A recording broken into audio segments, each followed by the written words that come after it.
Men Saparalieva Gavhar, Samarqand iqtisodiyot va servis institutining iqtisodiyot fakulteti 2-bosqich talabasiman.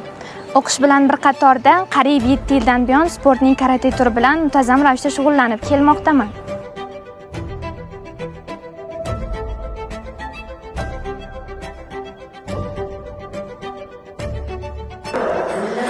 Shu vaqt davomida ko'plab musobaqalarda ishtirok etdim va bir qancha yutuqlarga erishdim. Jumladan sportning karate Aytkiyev turi bo'yicha Jahon Kubogi sovrindori, 3 karra Osiyo chempioni, 10 karra O'zbekiston chempioni, xalqaro turnirlar g'olib va sovrindori hamda O'zbekiston sport ustasi unvonini qo'lga kiritdim.